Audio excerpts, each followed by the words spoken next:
You can't take it with you when you die. I'm referring, of course, to the ooblites you collect on planet Atropos. Welcome to Triple Click, where we bring the games to you. This week we all played Returnal, a game about crash landing on an alien planet and getting stuck in a time loop that resets every time you die. Some of us have reset that time loop many times. I'm Maddy Myers. I'm Jason Schreier. And I'm Kirk Hamilton. And hello. Hello to both of you and to everyone listening. We are back. It is good to be here once again. This time we're not live. No, we're not. It's so just different, us. you know, when we're not on stage. I was listening back to last week's episode, and you really would not be able to tell, other than the fake crowd noise you pumped in at the beginning, Kirk. I mean, there's a crowd listening to us right now. You can hear them cheering. Right. They're cheering us on. It's very nice. They're just listening to us in the future, like a couple days from now. Right. So, like, it's a really delayed feedback from them. Right. But they are technically listening to us. That is true. Anyway, I don't have a good transition into this. I just want to talk about Max Fun Drive. That's because fine. This Just is the do it. second week. Speaking of people listening to us, who are crowds of people supporting our show. Mm-hmm. At least some of them are members, maybe. Okay, that was C+, Jason, C+. I think Maddie's total lack of a transition may have been a better way to go. Yeah, cold open, Max Fun Drive. Just change gears. Throwing a bunch of symbols on the ground. Pay attention. Here we go. It's time. So this is the second week of a period of time when it's really extra super cool to become a Maximum Fun member, which basically means that you go to MaximumFun.org/join and you support the show. You become a member that way. And you can do that year round. And if you join at the $5 level, you get access to our monthly bonus episodes, which we talk about every single week. So you probably already know that.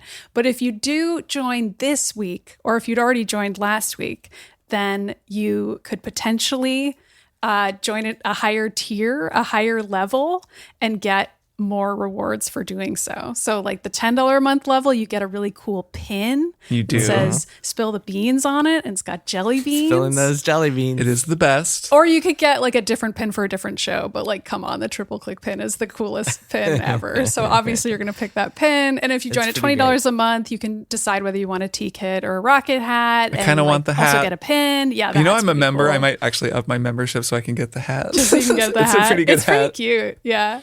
And then if you join at $35, you get a cup and so on and so forth. And you get all the previous rewards at whatever level you upgrade to. And it's really cool. But also, I just wanted to say for people who are members or considering becoming members, our bonus episode that we're going to put out this month is going to be a Beans cast where we spill the beans about the video game Portal.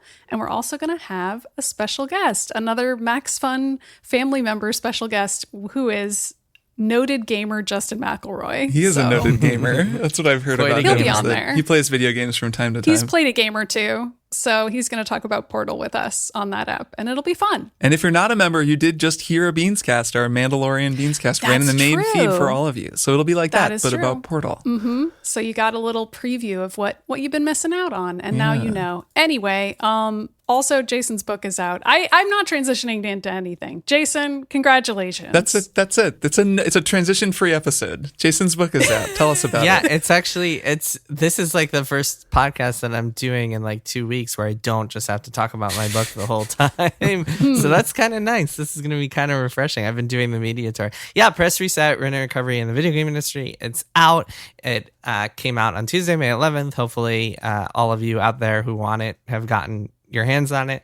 The audiobook version got delayed. Oh, delay. Jason, did you delay it? Well, the audiobook version got delayed because of the chip shortage, the semiconductor chip shortage. Every copy has a chip. Maddie's making this. No, I'm just kidding. You're making this confused face. Felt like Kirk I was is losing like buying my grip it. on reality. Maddie there is for like a super second. confused. No, it's just production complications. You know how it is. I'm actually kind of amazed that they are able to produce books at all in the middle of a pandemic. So I'm looking forward to reading the expose book that's all about the troubled production of the audiobook of Press Reset.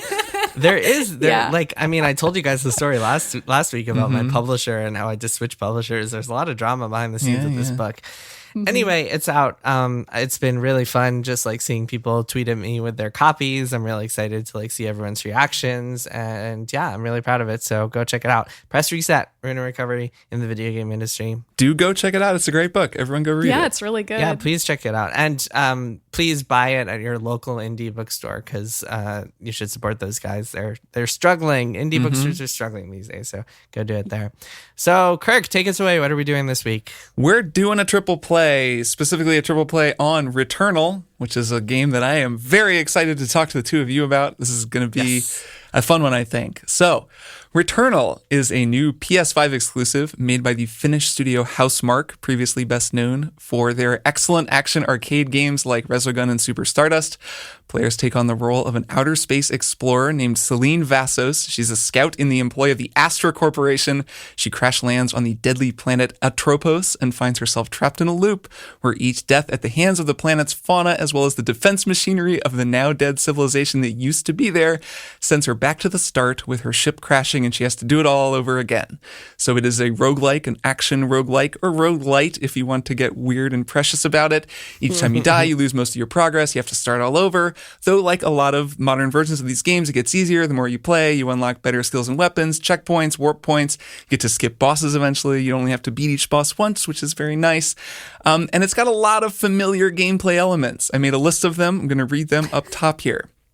It's got bullet hell enemy attack patterns where avalanches of slowly diffusing energy balls and rings come at you, and your nimble character must dodge between them while keeping up a steady offensive. It's got Destiny's combat bowls where your hit scan weapons are fighting against slower enemy projectiles in a contained area. It's got a cool take on Gears of War's active reload. It has Gone Home's house, or at least a house that's a lot like the house in Gone Home. Okay. It has a Hades-style approach to roguelike storytelling where it builds the game's narrative into the loop and makes that part of the story.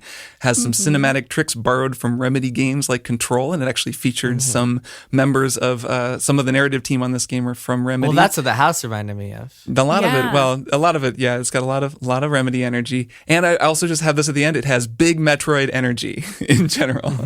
True, but Outer Wilds, why isn't that on the list as well? That's Planet true. Caught in a Loop. That's true. It does. Alien life forms, mysterious aliens, ancient civilization. And they look like the aliens from Live, Die, Repeat or Edge of Tomorrow, which we did a Beanscast on. One last Beanscast plug. So, Maddy and I are both playing review copies that we were sent by Sony. Jason bought his copy himself. I wonder why Sony didn't send me a copy. As far as progress goes, I rolled credits after 22 hours and 7 deaths, which I gather is a little bit unusual. I'm now at about 30 hours and 10 deaths. I'm taking my time cleaning up the third act stuff that comes after the credits. Wait, you've only died 7 times? Yeah. Ever? This is when we learned that Kirk is excellent at video games. Not that we didn't already know that. We'll talk about it. That's my progress. Maddy has played a fair chunk of the game, is currently taking on the first boss, Frike, and Jason has cleared the second boss just earlier today and is currently exploring the third biome. So we'll keep our discussion to kind of that first act, those first 3 biomes. So that's the game. We've summed it up.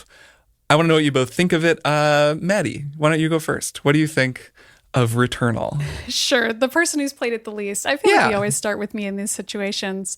I like a lot of it, but I wish I liked it more. And I want you to sell me on it, Kirk, because you clearly love it. So I do. I need you to give me a reason to not stop playing this game and play Mass Effect immediately instead of continuing to play Returnal. But let me explain. So this game, it's very dark, and I don't mean emotionally dark. I mean visually dark. Like, it's hard to see stuff, and I've messed around with the settings a lot in the game, and I'm still struggling with that. So that's thing number 1. Thing number 2, my runs vary wildly between how well I do. And I think that's probably true for everyone. It's not just based on randomness. Some of it is. Obviously, you get different things every run. You see different stuff every time. But it also depends on my mood and just how I'm emotionally doing with a given run. Kirk, you gave me a tip pretty early on about playing the game slowly. I think that's a good tip, even though the game moves really quickly and you can dodge and it feels like you should be moving really fast. You actually need to play this game pretty methodically, kind of like a Dark Souls. You need to just be thoughtful, and you also need to try not to take any damage at all, which means you need to play as methodically as possible. Like you get more adrenaline, which is an in-game mechanic that basically just unlocks more stuff for yourself if you don't accrue any hits. So you can accrue adrenaline levels if you aren't hit ever. So it definitely, you're getting rewarded if you don't take any hits. But it's also very difficult to not get hit. You have to be very cautious if you're doing that, and you have to play thoughtfully. And I'm just not always in the mood for that. I certainly have my moments where I'm killing it at a run and I get very far and I get all the way to Freyk, who I haven't beaten yet, but like it doesn't feel that hard. I've just slowly, meditatively walking around and carefully considering each of the different enemy types. But then I'll also have runs where I'm just like, I'm just going to listen to a podcast tonight and like maybe have a beer, and like I'm not playing Returnal that well, but I'm just sort of enjoying being in the world and like dying a billion times in the row and experiencing the ambiance, but also maybe making myself a little bit sick of it at the same time because I'm not playing it methodically enough. So I don't know. I'm curious, Jason, how you feel, because I know that you were also stuck in the first biome for at least a little while. So you must have gotten past whatever bottleneck I'm in. And how'd you do it? So I feel exactly the same way that you do, in that you have to be in the right headspace for this game. And maybe Kirk is like always in hardcore gamer mode and only died 7 times, which is preposterous. Or hardcore meditative mode, and he's like always aware of his surroundings. He's always in his But for me, what I found is that like sometimes I'll go in and I'll get hit like once, and I'll get so frustrated just at that I'll restart the run immediately. And then other times I'll just be in this kind of flow state where I'm just like playing, like firing on all cylinders and just like dodging every bullet, like getting to max adrenaline, getting this great, like getting my health up, getting great runs and making a ton of progress. And really just like my enjoyment of the game is dependent on which of those 2 states I'm in. And like, so that just really depends like when I picked up the game. I really have to be in the right headspace for this game. And I think that like part of it for me was that I think that maybe there are a few things contributing, maybe there are a few factors contributing to like what makes me at least in the right headspace for this. I think one of them is that like you have to be prepared you have to be committed for the long haul. So you have to be prepared to sit like for 2 hours in front of your TV, because knowing, and we can get into the whole like there's no save quitting in this game at all, but knowing that like you have a time constraint just makes you play poorly, I think, at least for me. And my gaming schedule is very different than the 2 of you because I have a toddler, so I'm constantly being called to her and like tried to fit this in during her naps and stuff like that. But just being in that headspace where it's like, okay, I can sit here for 2 hours, I can focus on this game, I'm going to do well, like I'm going to play meditatively, I'm going to contemplate every move, I'm going to like be on my game. That just made it a way more enjoyable experience for me. And then when I was playing and like not at the top of my skills, then it just kind of sucked and I was so frustrated, and I'm like, man, game is so annoying in so many different ways. And it can be really frustrating, but then like it's such a like fascinating game, because for every moment that has been super frustrating, I found something delightful about it. And here's an example. Kirk, I was texting you the other day because I had the best run I had ever had, got to the boss of the second biome, took him all the way down to his 3rd phase, and then died. And I was like, fuck, this is the worst feeling I've ever had in my life because it took so long to get up there. And there's nothing I hate more in a game, I've talked about this in the past, than when it doesn't respect my time. And it felt like this game was really just wasting my time, making me go through all this. So then I get through the first biome, get to the second biome, get to the mountain, which is like basically you go through a couple of screens of desert, you get to the mountain, and suddenly there's a portal that's a shortcut to the top of the mountain. And I was like, oh my God, this game is amazing. Like, thank you so much, video game. So I think, and then I discovered that like you can actually skip, I mean, this is kind of spoilery, but whatever, you can kind of skip the whole second biome to once you get the item at the end of that, because you can just go straight from the first to the third. And so like, it turns out this game is full of stuff like that, where it's like, it gives you shortcuts, and it actually does kind of value your time in a way that I didn't think it would.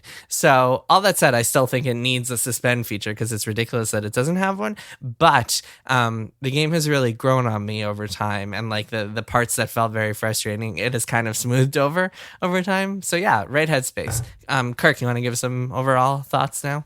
Yeah, so just to respond to a few things that the 2 of you were saying, I do think that I've had a kind of an unusual time playing through it. I know that my death count is weird, and it's not because I'm good at this game. Like, I'm not an elite gamer, all of your jokes aside. Like, I'm really not. When I run into the room and just try to mess stuff up, like I'm going to be good at games, I get kind of wrecked. It's much more that I played super carefully. It feels to me like playing a Souls game, even though it's a different structure in some ways. It does have this sort of repetition and the caution. It's very punishing. There's a feeling of risk that I think is wonderful with this game. Like, video games create a feeling of risk in you, the player, in a lot of different ways. And this is one of the most hardcore, is basically like, if you die, you're going to lose all that progress you just made. And it's in this game, because unlike Hades, a run takes a long time. That could be a lot of time, that you've put in. And that feeling just makes me get like nervous and psyched and pumped. And then when Jason fighting the second boss, I died the first time I fought him. I think it was the first time, maybe the second. I had him down to like a fraction of an inch of health. It was one more special shot to kill him, and he killed me instead. And I had to go all the way back to the beginning. And like, it was heartbreaking. I was like texting everybody that I knew who was playing it, just being like, I'm going to stop playing video games forever. I quit. I'm done. And like the feeling of sort of overcoming that. And of course, the next time I fought him, I just mopped the floor with him, and because I knew all of his moves, and then moved on from there. And then I think after that, were you also like amazed at the shortcut? I used it but then doubled back, because I do like to play through the levels to power myself up. But yeah, that was helpful. Yeah. But then actually I beat him that time, and then went and cleared Biome 3, beat the Biome 3 boss. After Biome 3, there's like a lot of cool stuff happens in this game, and we're not going to get into spoilers, but there is some narrative stuff in this game that's really, really cool that I'm hopeful that the two of you will see. That's one of the things maybe, Maddy, that could entice you to keep playing, is that as much as the broad writing of this game, it's like very overwritten and very, just that there's this like Lovecraftian attempts at that kind of language that just are very clumsy, but it's also like a really cool narrative like experience in a lot of ways. And there's one thing in particular, but a few things that are very neat in that regard too. So I do like the narrative world of the game, even if the moment-to-moment writing doesn't always knock me out. But back to the difficulty and like my experience of it and those 7 deaths to get to the credits. A lot of that is that this game is like not totally balanced in the way that it needs to be. So our friend Russ Frushtick, who has played a lot of this game, is someone that I regularly just sort of text with when I'm playing games. He played this game before me and had made a lot of progress and gave me a lot of tips while I was playing. And that was super, super helpful, to the point where I get the sense from him that he's a little bit grumpy that like my progress was so smooth because he had to suffer through so many things to give me these helpful tips. And the broader takeaway from that is that this game is going to be a lot more balanced and probably a lot more fun in like a year. And it's all of any kind of game like this. You're saying it should have been in early access, which is very true. Any kind of game like this tends to release in early access, right? Like Hades, Enter the Gungeon, Slay the Spire, all of these games, Nuclear Throne is a good example, where like it's in development for so long. And so lots of people are playing it and they're giving feedback. And then they just kind of iron out stuff that this game doesn't quite have dialed. And it's not like I can diagnose any one thing in the game that feels off, though there are some things like the fact that like malignancy just seems off. There are some items you pick up in the game that can infect you with sort of malfunctions that you then have to fix.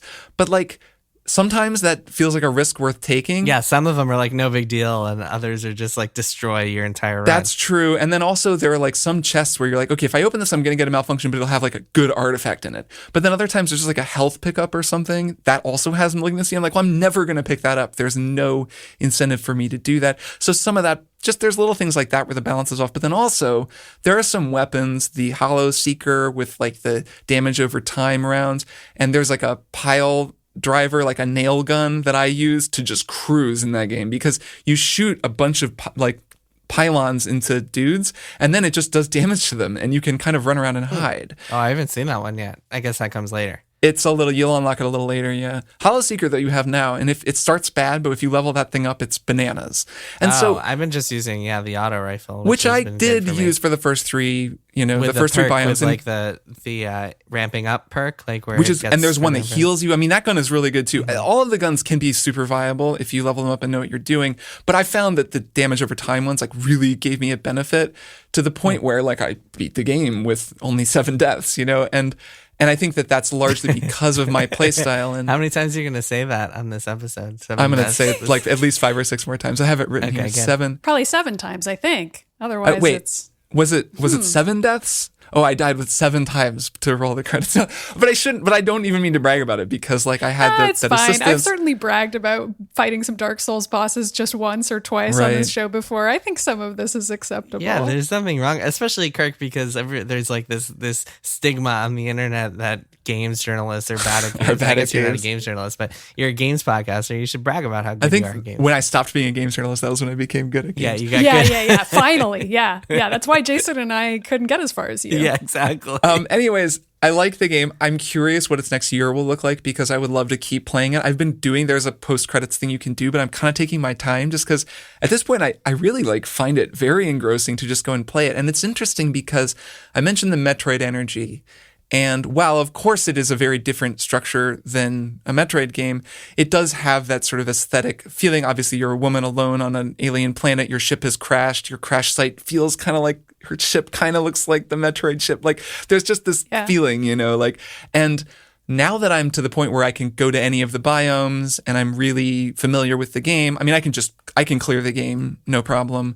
With just basically anytime I want to, I'll sometimes get killed. This is actually when it feels the most like Metroid. Look at me, I'm Kirk. I can clear the game. But this is the thing. I've unlocked a lot of good stuff. I know each level really well because I played 30 hours. I've played a lot of it. Though just recently I was on the very first biome with the starter gun, and I go into 2 rooms, and then there's a blue triangle room, which is an optional room. I go in, and it's one of those lock the door, huge bosses in here, and it was one of those bananas, huge beefer dudes who was just unstoppable. And I was running around trying to shoot him, but I didn't have my damage over time guns. I didn't have any power-ups, and he just absolutely wrecked me, and I died after 5 minutes. So, that still happens. You get a bad draw every now and then. Was that one of your 7 deaths, or was that after? No, that was afterward. That was one of my 10 deaths. That was the 8th death. So it doesn't really count. I think that was the 10th. Kirk had already beaten the game by then. Right. But to get to credits, I think, was 7. But now, yes, I am at 30 hours and 10 deaths. 10 deaths is where I'm at. Yeah, I mean, I think there is something to be said about, I haven't gotten to the part, I guess, in late game where it's super unbalanced, but there is something to be said about the balance of frustration versus the kind of triangle of frustration versus progress loss and time wasted versus making you as a player feel powerful. And I'm not sure that this game really nails it, in part because I guess I do feel like there is a lack of balance because it feels like the enemy balance feels a little bit off. It feels like some of them are just kicking my ass every single time a little too much. Some of them just have these undodgeable bullets, and then some of them are just way too easy. Maybe that's intentional. I don't know. Maybe you're supposed to just have these spikes every once in a while, but it doesn't make for a smooth, satisfying experience. And then the item balance does feel a little off. You feel like you're constantly getting useless items, and all you want is health stuff. And sometimes it just doesn't feel worth it to open chests and take that risk of malfunctions, like you said. It does feel like an early access game, which really, raises a lot of questions because this is not just a full price game; it's a $70 game. So this is in that. Well, that is now a full price game, right? That's the new full price. The new full price, yeah. I'm with you, Jason, but I think part of that imbalance is just the significant differences from run to run, at least for me. Yes, part of why sometimes I'll have a really good run is my mindset, but it is also true that the randomness just doesn't feel quite right. And I'm comparing it to something like Hades, where it's been so finely tuned over time and the weapons unlock at such a steady pace. You never really feel bored in that game. You can always try something new. Right. The version of Hades that we all played is the final version. It's right. I didn't play the early access version, but I know that it had, fewer levels to get to, and there's only one boss and so on and so forth. So the version of Hades we played is the perfectly tuned, everybody gave feedback, all the weapons feel amazing in different ways. And in this game, there are some guns, I'm not familiar with all the different gun types, but there are some guns that feel really great. And then there are some that just didn't really click with me, and I'm still at the stage of the game where I'm if this gun is more powerful than the one I've got now, I guess I may as well switch to it because I haven't leveled up anything enough to really have a strong opinion about it. So there will be runs where I'll just happen to get a level 3 thing that is really powerful and feels great, and other times I'll get a level 3 gun that just feels completely wrong to me, and I'm well, this is the gun I picked up, so I guess I may as well use it because it's more powerful than my dumb pistol that I had before. But it feels bad. But the other thing about it, though, is that enemies are also weaker or stronger depending on how good the drops are. There are enemies that will give me trouble in one run that in another run I can take out in 1 hit or 2 hits simply because I just so happen to get a bunch of good power-ups along the way there. And the other thing, I actually really like the way that the teleportation devices work in this game. I think it really saves time. And after you face Frike the first time and then you go back because you died against him, if you're me. The rooms change after that. But it's also just, there are a lot of teleportation devices around, so it's a little easier to get back to him, even though he's randomly generated as to which room he's going to be in, like how many rooms away he's going to be the second time. So I would often now end up in situations where, like, I'll boot up a level, or I'll boot up the biome, and Frike will be like 2 rooms away, and I'll be like, well, I can't fight him now. All I have is the pistol, so I need to keep going. And then I'll keep going for like 6 rooms, and I'll be like, do I have enough stuff that I want to go back to him, or do I not, or do I want to keep going? And then I'll get cocky and like die to something stupid. That's the classic roguelike question. Or I'll go back too early and I'll try to fight him, and I'll be like, oh, I wasn't really strong enough. And then like recently there was this run where I had everything going great. Like I had the astronaut, I had the bonus health, I had like the astronaut revives you. It's very much like, I can't remember what it's called in Hades, but it's like the Death Defiance thing. Is that what it's called? Where it's Death Defiance. That sounds in Hades, right. Yeah. But it's the astronaut in Returnal. I had everything great. And then I just got really cocky, and like on my way back to the boss, I died to one of those stupid purple bats, and I was just like, I hate my life. Those things suck though. I hate everything. Still get Oh me God. sometimes. The ones that get super close to you, yeah. And what was worse about it was that I died to this stupid purple bat, and I forgot I had the Death Defiance. So I just like frustratedly threw my controller on the couch, like, fuck, I died to a bat. And then I revived myself and then like died again before I could pick the controller up, because I was like, oh shit, I like actually had another life. I think you did kind of defeat yourself on that It one. was so stupid. That's happened to me in Sekiro, if it helps, if it makes you feel better. Yeah, I don't know. Maddy, to your point, it reminds me of Enter the Gungeon. And I feel like there are a couple of different kinds of roguelikes. One of which being the ones that are like completely balanced to the point where it doesn't matter how random drops you get, because you always like there's always a viable build you can have, and like Hades, which is our best frame of reference for this because we've all played so much Hades. But that's the game. That's the epitome of a game where like any run you can win. Like you don't have to rely on luck, because every single perk and boon you can get is like can be good enough that you can win. Whereas something like Enter the Gungeon, which I've also played a bunch of, is very similar in a lot of ways. It's also bullet hell. It's also a lot of fun gun mechanics. But that's also a game where, like, if you get the wrong gun drops on any given run, you're not going to win. But it's a game with like hundreds of guns, and so the variety is to the point where like it's actually actively fun to see what you're going to discover, as opposed to this game where like there isn't a lot of there's not a lot of fun to the discovery of like what you're going to find next. Like there isn't enough loot variety, there isn't enough gun variety, at least not at the point where we're at. So that's a crucial distinction. And let me just jump in, because I think that this is actually an important thing about this game. And you're right that this is like, it is true of the opening hours of the game and far less true of the game the more you play it. Because I think the balance issues that exist in this game that I've seen highlighted a lot are primarily true of like when you're kind of working your way through those first 2 biomes. Now that I've made it through all 6 of the biomes and unlocked, I think, every single gun in the game, those guns turn up everywhere, and there's way more of a feeling, as I play anyways, that I'm always finding interesting stuff. I'm always finding the weapons I want. Every time I play, I always play through the whole level. I don't skip to bosses, so that means I see everything, I get everything, and that means that my build is always viable. It always feels viable to me because I'm like drawing on the entire game's worth of gear, and I'm also like always making it far enough that I can get through all these different rooms and find the upgrades.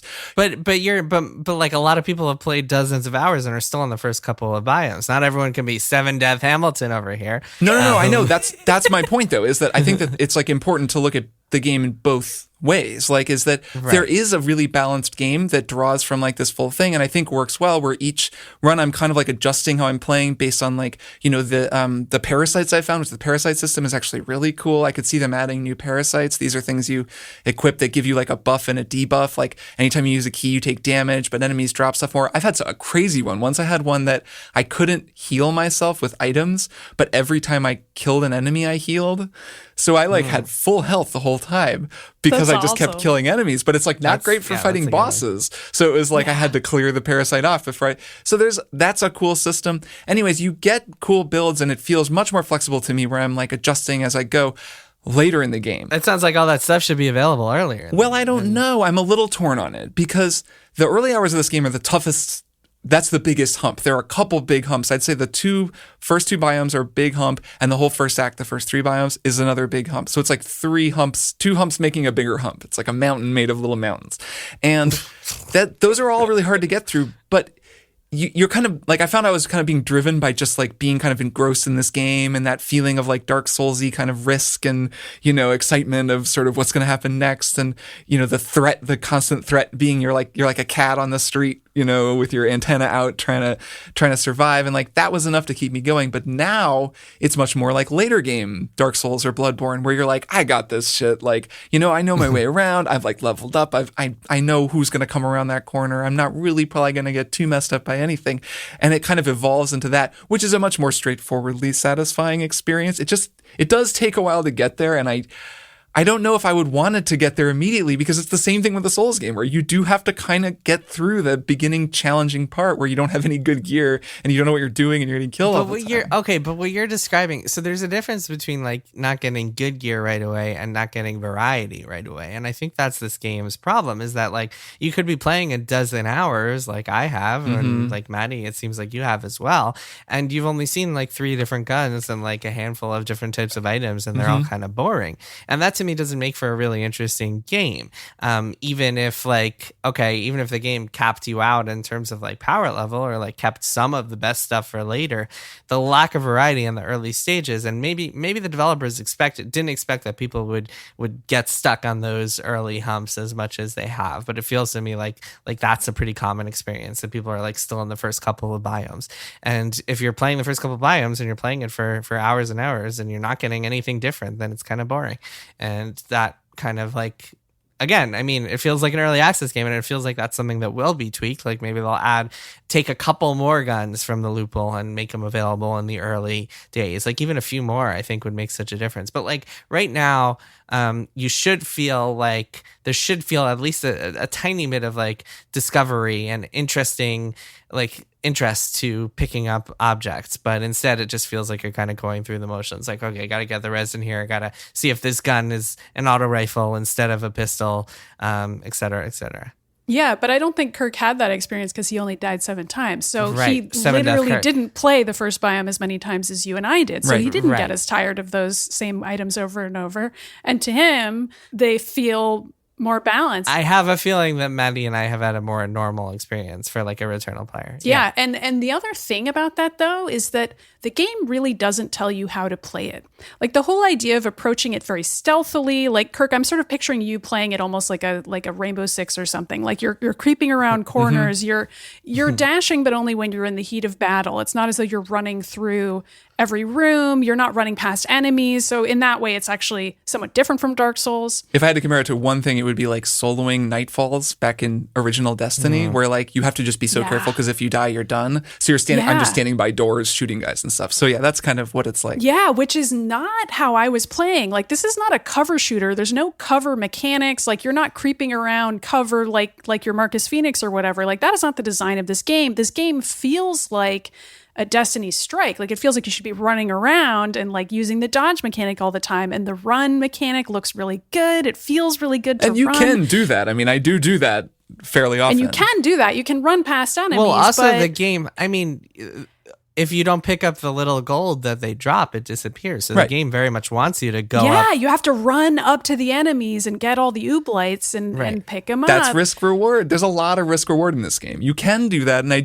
obviously do that, but not always. Yeah, no, I think that's a smart risk reward mechanic. Mm-hmm. Yeah, I agree. But I just think that because of the way that you were playing, Kirk, you're just not having the same experience as most people are. Like, I think that's one way to win the game. But if it's how you're supposed to play the game should probably signpost that in a different way because it makes it feel really good to move quickly, but that's not necessarily what you're supposed to do to win. But I would never say that that's how you're supposed to play. I mean, so for starters, I don't entirely play that way. I play that way. I'm like very, very cautious. So there are areas later where like you'll trigger a huge onslaught of enemies and I'm just backtracking, holding up, shooting them, backing up, just then rushing in and grabbing stuff and getting out, being like really sort of strike and evade is kind of how I play.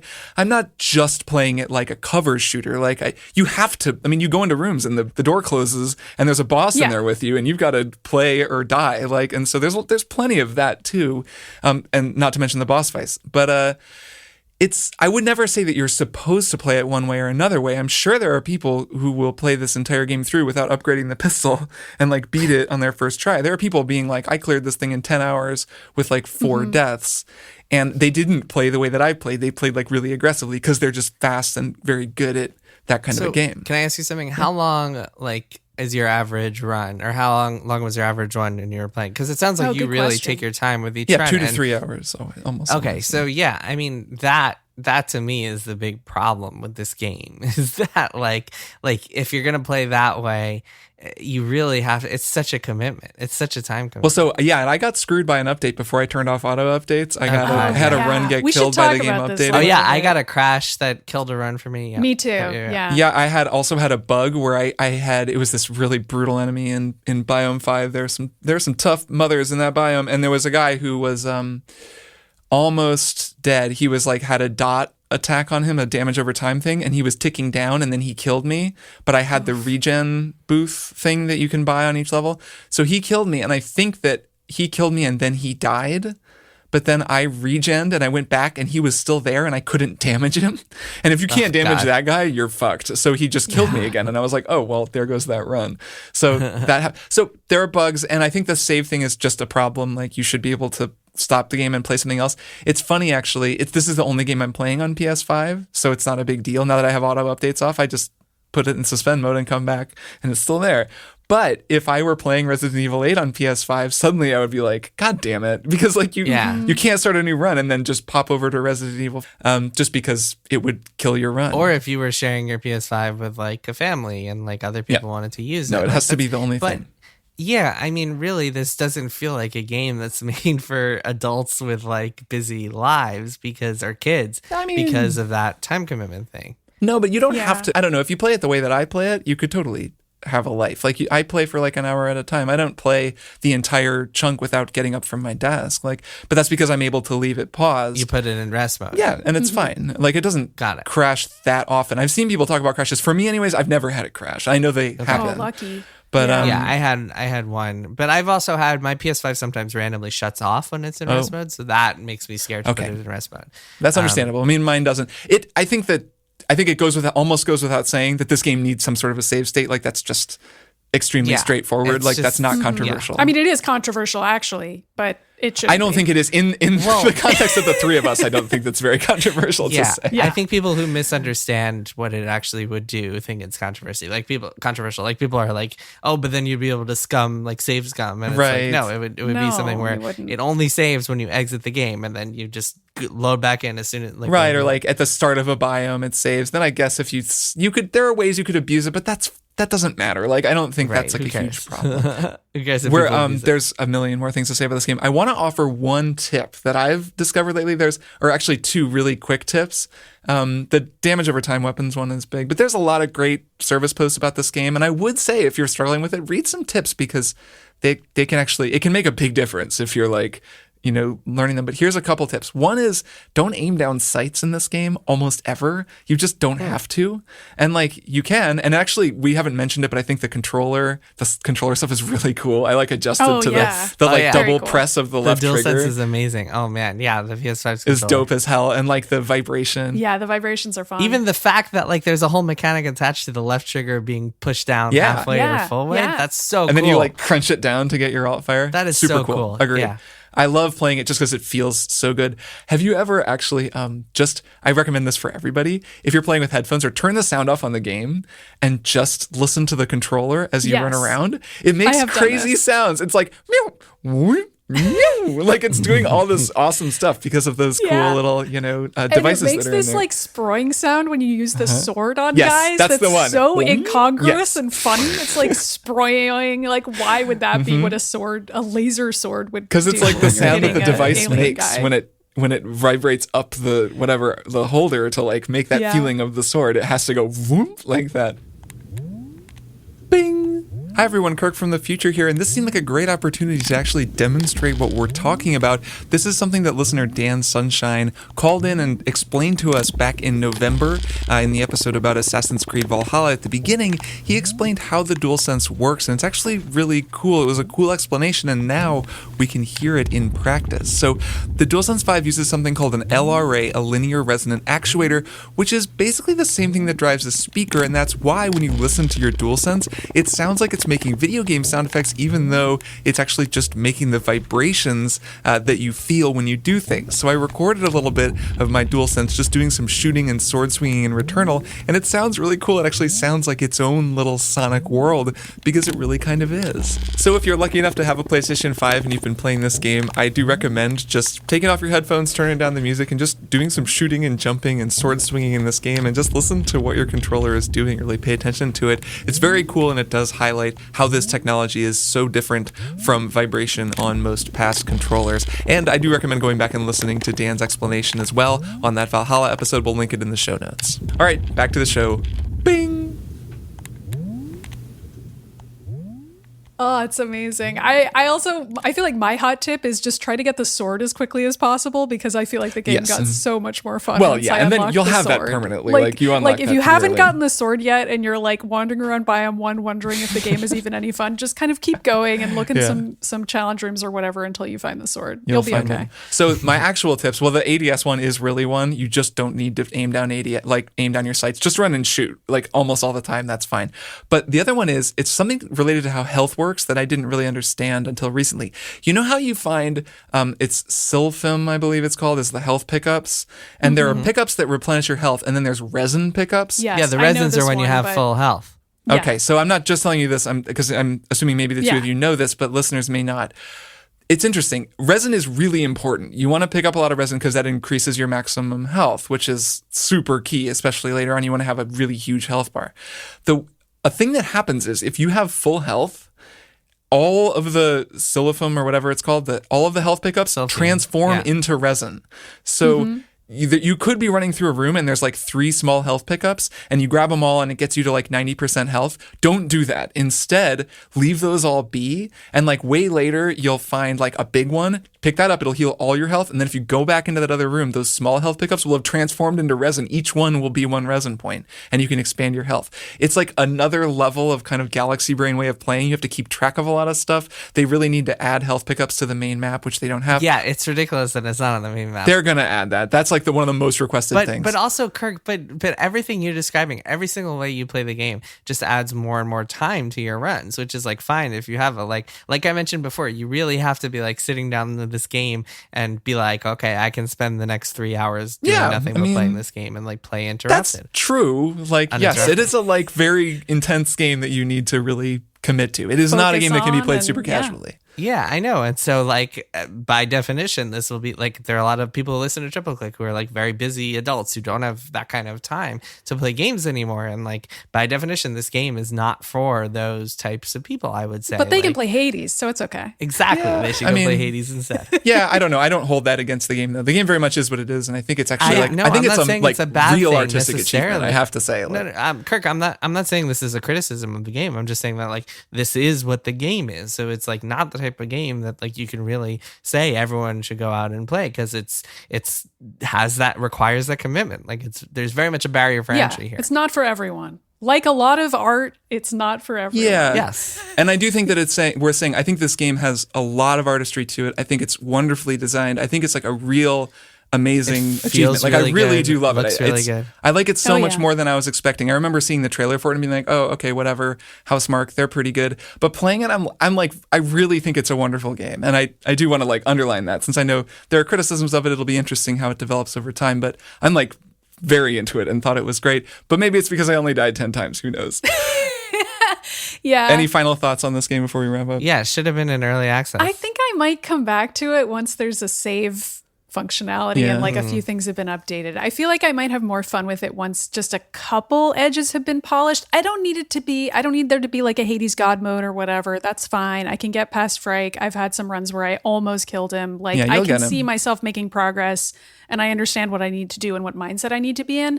But I don't know. I had a crash once during a really good run that was pretty frustrating. Like, I've just had a couple bad experiences with the game that weren't my fault that I would like to not happen anymore. So maybe in 6 months, I'll try this game again. How about you, Jason? Yeah, no, it should have been in early access. And that's like that even though what I said just now before isn't a criticism, this is very much a criticism. Like, this game should not have shipped in the state that it is, and should not cost $70 to play this game that will lose you progress if it crashes. Like, that's preposterous. Yeah, Damn. I'm not nearly as harsh about either of those things, so that feels like far harsher than I feel. So I think that it's a great game with some notable flaws. Because you beat it after 7 deaths. I mean, 7 death Hamilton. He beat it after 7 minutes? Is that how fast you beat it? I think it was 7 minutes, right? 0 deaths. Yes, correct. Great game. Yeah, I'm going to go do that. I might do the post-credit stuff a little later because I do want to play it once it's been updated just to see where it's at. But I really didn't expect to love it as much as I did, though obviously we all have our own takes.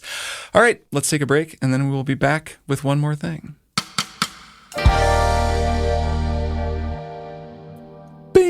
Hi everyone, it's Kirk from the future here. This is normally where I'd talk a little bit more about Max Fun Drive since that's ending this week, but you already know the deal. We gave you the spiel at the beginning of the episode, so I'm just going to say thank you so much to everybody who is already a member who supports us with this crazy dream of ours called Triple Click. It really is a very fun show to make. We have a great time making it each week for all of you, and it's really meaningful that so many of you are willing to help support us doing that. It means a lot to me anyways, so just thanks so much to all of our members, and if you're not able to become a member for whatever reason, that's also totally fine. Just thanks for listening. We really appreciate it, and it is super cool to be able to make this show every week for all of you. All right, let's get back to the show.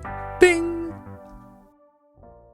And we're back for one more thing. I'm not going to explain what it is because it's self-evident. The name says it all. Thank you. Jason, what's your one more thing?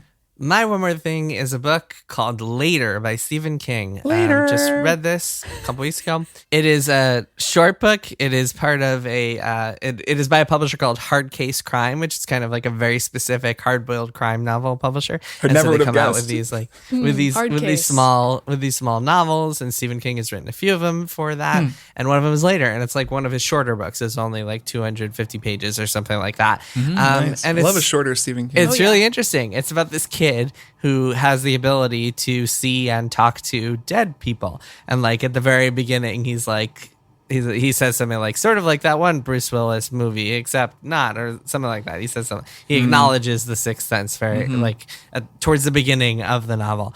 And it's good. It's interesting. It's not my favorite Stephen King book by any means, but it's just like imaginative and fascinating and has this cool story. It's called Later because the novelist has this, the narrator is this first person. It's told from the first person of the kid. And he has this tendency to write, oh, this will happen later, or like this happened later, which is a very Stephen King thing, which is like to tell you what is about to happen, like a few pages before it actually happened.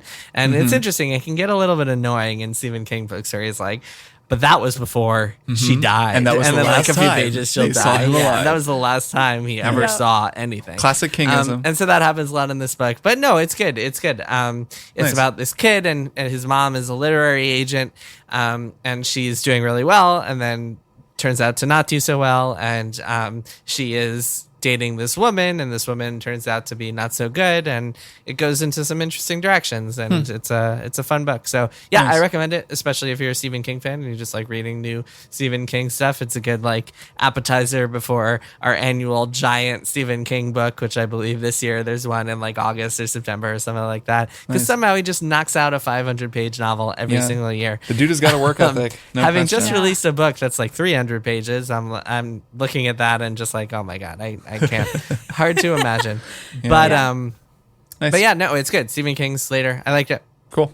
Well, I've got a game, so I'm going to go next. We'll have a kind of non-game sandwich going on. Do here. it. Great, I've been playing Resident Evil 8, aka Resident Evil Village.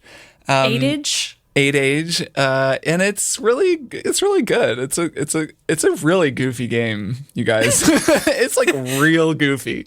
I'm enjoying it. I've played about 10 hours. I'm almost done, I gather. Yeah, I'm you like, must be. Kind of I hear the it's last only area. like 10 hours long. Yeah. I did a lot of backtracking because I tried to get every single item and didn't really look too much stuff up. So there's some stuff in the early areas where you can spend a while just exploring and trying to turn all those red rooms blue.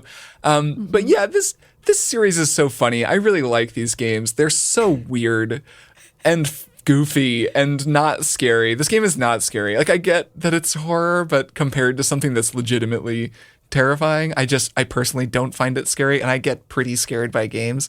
It's a big gooey adventure game, basically. I've really been struck by how it's mostly just exploration and kind of like really simple puzzles that are in no way difficult. There's been one good puzzle, this nice torch puzzle that was pretty fun. Other than that, the puzzles are literally like, put the correct like sequence of squares into this thing, and then there's a note next to it with the correct sequence of squares on it. Like, that is a puzzle in this game. Great. That's very Resident Evil. A lot of Resident Evil. Yeah. It is. The puzzles are always kind of an afterthought, or they're just sort of there to change the pacing. It's mostly just like a big set piece. Like, there's big wild characters and monsters, and you're in these chase sequences, and then you're exploring this castle. And it's at its best, I think, when you're exploring the castle. Like, the first act in Castle, Demiresque is how you pronounce her name, I believe. If I got it right? Idea. No, damn it. I wrote it down. 8-foot vampire lady. The vampire lady. She's Lady the first D. act, Lady D. She is the first act villain, the sort of, Terminator that follows you around. She's not scary or like hard to get away from. She's just sort of around. Like, she's just been a little overhyped.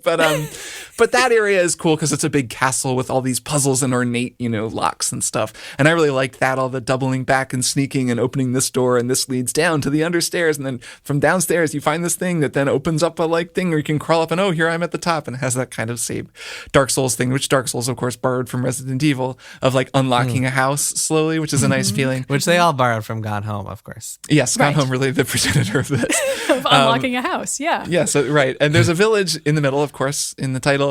And that's kind of the hub area that you come back to. And that's also a big sort of puzzle box that you kind of unlock too fast. Like, I had done everything, like X'd off every possible, like I got the crank that lets me get the thing and the lockpick that lets me open the lock so I can get around to this thing. And I've like halfway through the game, I had already done everything in the village. So then it was just like, oh, okay, so I'm just going to go to the spokes off of the hub. And those are kind of diminishing returns in traditional Resident Evil fashion, where it just becomes more ridiculous and it's just kind of action sequences and kind of goofy stuff. The second sequence with the doll, I've seen some people talking about this, is great fun. It's very similar to a sequence in RE7 that's more of an escape room kind of design. That's really cool. It's a fun game. It's goofy. It's not scary. Ethan's hands get totally destroyed and everyone's making fun of it because it's the funniest goddamn thing I've ever seen in a video game. I've seen some discussion of his hands. This poor man. There's a meme about his hands the number of silly things. And also how Ethan has seemingly no awareness of how dangerous situations are, and he'll just constantly be walking into absurd scenarios blindly. Oh my God, this guy, why? Ethan Winters, is maybe That's all video game characters. No, but especially a horror game protagonist. I mean, you have to be kind of dumb to be a horror game protagonist, right? But this is another level. Like, I cannot say enough how much I love/hate Ethan Winters as a protagonist. He is a complete dork. Like, he is just this basic dork. Like, everything he reacts to is like, wow, a dead body. Like, he just is constantly saying shit like that. Or he'll kill a boss and he'll be like, eat shit. And then he just keeps going. But even the actor, like, the way he does it is so unconvincing. I saw someone on the internet describing him as like a turbo wife guy, because he's basically just always like driven by trying to get to his wife or his daughter. Like, that's just like trying to find his baby, right? I don't know. Yes, that's this game, is he's chasing down his baby. But it's just so unconvincing and ridiculous. His whole character is so silly. And then he's like suffering this massive hand trauma over and over, and then like healing himself with the like healing goo, and it's absolutely hilarious. Like, that's one of the reasons I find it so hard to be scared by this game, is that there will be a moment of like, oh, I'm under a house and there's dead bodies everywhere and I'm creeping, and then Ethan will be like, a dead body, or he'll be like, how do I open this door? And I'm like, dude, I cannot feel scared while I'm playing as this Gomer who's just like haplessly blundering through everything and yet murdering like thousands of monsters, like carrying military arsenal. And it's so funny. I don't think it's a deliberate commentary on video game protagonists, but it kind of feels like one, or it's almost funnier because it isn't one. He's just so ludicrous, and it is at the center of the goofiness of the whole game. It's something that I honestly love, even though it's ridiculous. Yeah, I don't know if it's a commentary, but I feel like all Resident Evil games have that corny sense of humor that That's I also certainly true, really yes. enjoy, where it feels as though they're aware of the silliness, and they cut the horror with comedy very often. So I think that's fair to say. With the hand stuff, that is, yes, very true with the hand stuff. Where I feel like I've seen some people being like, it's so ridiculous, and I'm like, that's the point. Like it gets funny very quickly. Where you're like, what? Like something just outrageous happens to his hand and then he heals and you're like, okay, this is just, it's like Evil Dead level. It's just they're not winking at you, they're playing it straight, and that almost makes it funnier in that certain Resident Evil way.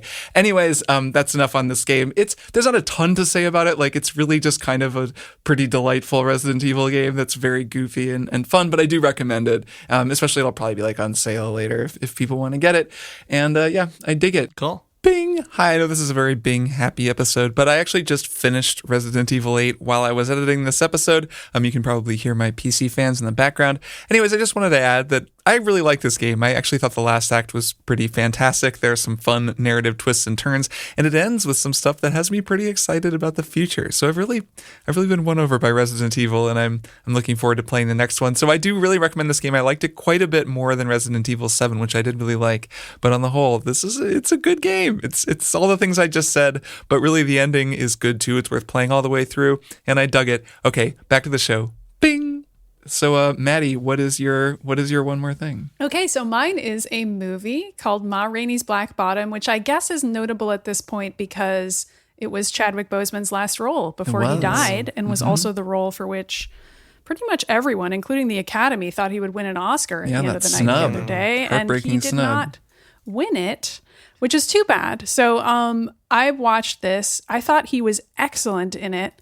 It is a movie that's based on a play by August Wilson. I didn't actually know anything about the movie going into it. I didn't even know it was based on a play, but you can tell almost immediately that it's based on a play because it feels like a play. Like it pretty much all takes place in one location. There are a lot of really long scenes between just a couple of characters. Chadwick gets a lot of meaty monologues where he has to talk about like race relations in the 1920s and horrific things that have happened to him and his family. And he has to show a lot of dramatic range and really bring it. And he just nails these freaking monologues. Like it's incredible and also kind of heart-wrenching because he's dead. And so we can't see him anymore in any other performances, but he really did a great job in this one. And it's kind of too bad he didn't get an award. Also Viola Davis is in it and she's great as well. So yeah, I recommend it. She's the best. Yeah. And that's a jazz movie, right? It's like about a blues singer. Yes, it is a jazz movie. Musicians.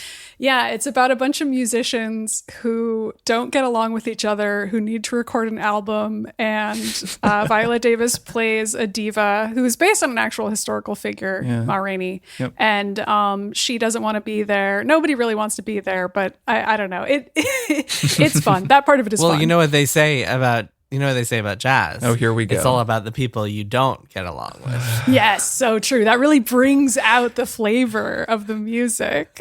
Jason, did you know that on the most recent Strong Songs Q&A, I addressed that long-standing quote, which is actually a Miles Davis quote, and I talked about what it really means. If you want to listen to that, you could get an answer for what that joke you're making actually means. Very good.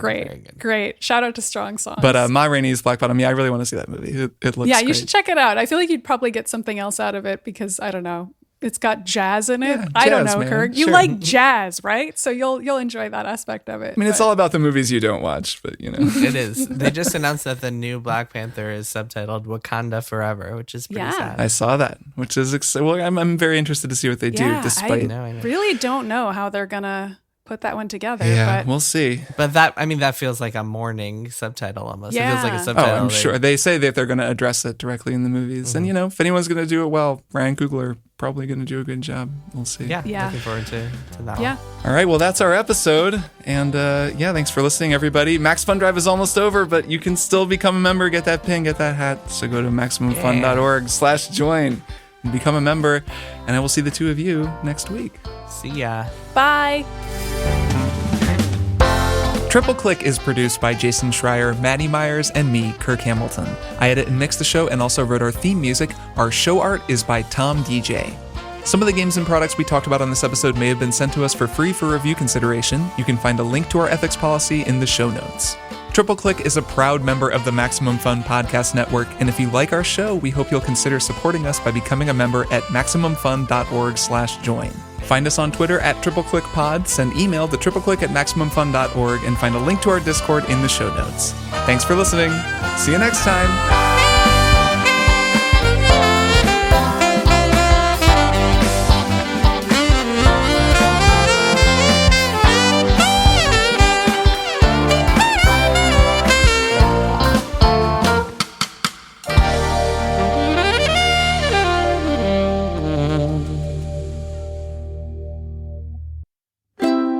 MaximumFun.org. Comedy and culture. Artist owned. Audience supported.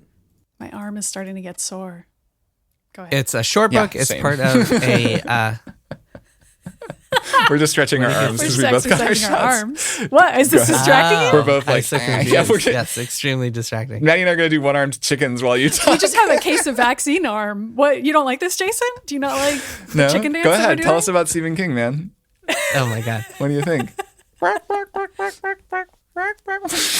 you guys done yet? No, we're never going to be done. This is just me now. This is just what I do. This is Kirk on coffee. Yeah.